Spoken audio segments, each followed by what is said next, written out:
Bonjour à tous, je suis ravi de vous présenter ce nouveau rendez-vous ski sur i-media.info avec notre consultant ski Marc Garcia en direct de Megève. Salut Marc. Bonjour Franck. Alors on a vécu un premier géant d'ouverture à Solden de toute beauté. Marc, quel est ton avis sur ce premier tracé justement? Bon, avec les nouvelles formes de ski, les rayons de 35 mètres, l'équipe française a été impériale, hein, je crois qu'il faut le dire. Meilleure équipe Ouais. sur ce géant. 4 dans les 10, 5 en première manche. Ligati qui gagne. Ouais, ça, logique. C'était justement des bonnes conditions, Marc, Oui. pour les athlètes, les Parfaite, conditions atmosphériques. parfaite, les conditions parfaites. Zolden avait eu des petits soucis il y a quelques semaines en arrière. D'ailleurs, aucune équipe n'a pu s'entraîner sur ce glacier. Donc tout le monde est au même niveau. Et Ouais. conditions climatiques, grand beau temps, tout était parfait. Alors comme tu l'as dit, les Français, plein de Français dans les 10 premières places, c'est de cette manière qu'il faut attaquer une saison de compétition, Marc Garcia. Ouais, ça fait très longtemps d'ailleurs hein, que Zolden réussit aux Français. Hein. C'est pas la première année. Une équipe, c'est la meilleure au monde en géant aujourd'hui. Je crois qu'il faut être clair. Même s'il n'y a encore pas la victoire. Ouais. Thomas a flirté, il lui a manqué un petit détail, surtout sur la rupture de pente, une petite faute. C'est comme en rugby, hein, le détail compte beaucoup, une petite faute. Ligati en a profité. Il gagne avec 15 centièmes d'avance, mais on n'a pas, il n'y a pas de souci. Les Français sont là au rendez-vous, ce qui est bon augure pour le restant de la saison. Mais 15 centièmes, c'est 3 fois rien, c'est une poussière, non Effectivement, c'est rien. Qu'est-ce qui a manqué justement à Fanara?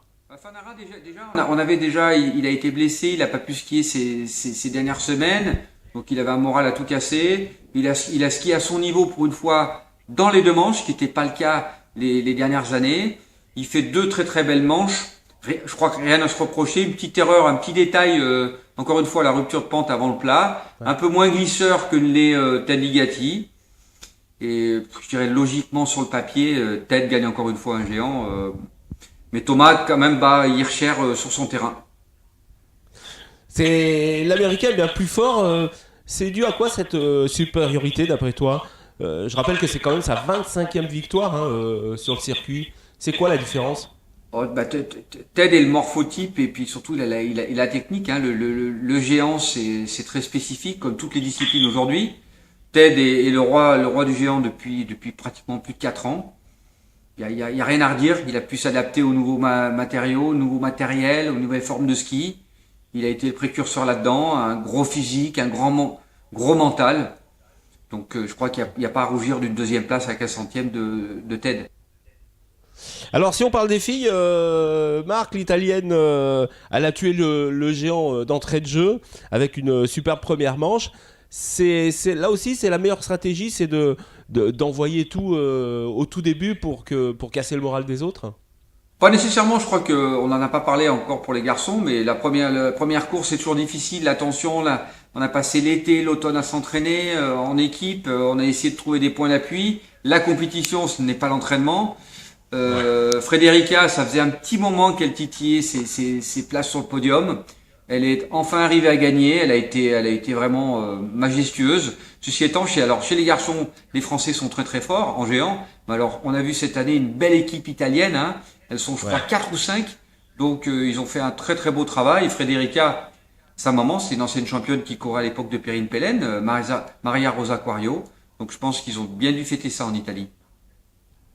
Et alors les performances de Tessa Morley, cinquième, à ton avis, elle est dans le coup pour cette Oui, année, pour cette saison?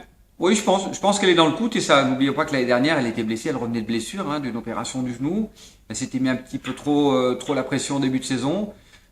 Tessa est là, cinquième. Je crois que c'est pareil. Euh, Tessa est la leader du groupe géant. Les Françaises, il y a trois dans les 15 meilleurs, les 15 meilleurs. Les Ouais. Françaises ont bien skié. Il y a une nouvelle génération, donc il va falloir encore une fois être patient. Elle Ouais. travaille, il faut qu'elle continue à travailler. Donc je pense que les résultats vont arriver, mais c'est une équipe jeune. Ouais. Donc là, beaucoup de fonds. Toi qui les as suivis un petit peu, tu penses que ça va le faire dans une saison? Là, ça va être une période de transition pour elle? Oui, voire peut-être deux. Hein. Après, c'est une question de Ah oui. maturité. Le géant et le slalom, ce sont deux disciplines bien différentes de la vitesse. Où la vitesse, c'est vraiment de l'expérience. Il faut avoir couru sur les pistes pour être de plus en plus fort. Là, elles sont jeunes, encore une fois. Il y a Estelle Alphand, il y a Clara Direz, il y a Anne-Sophie Barthé, il y a Tania Barrios. Il y a une belle équipe de jeunes.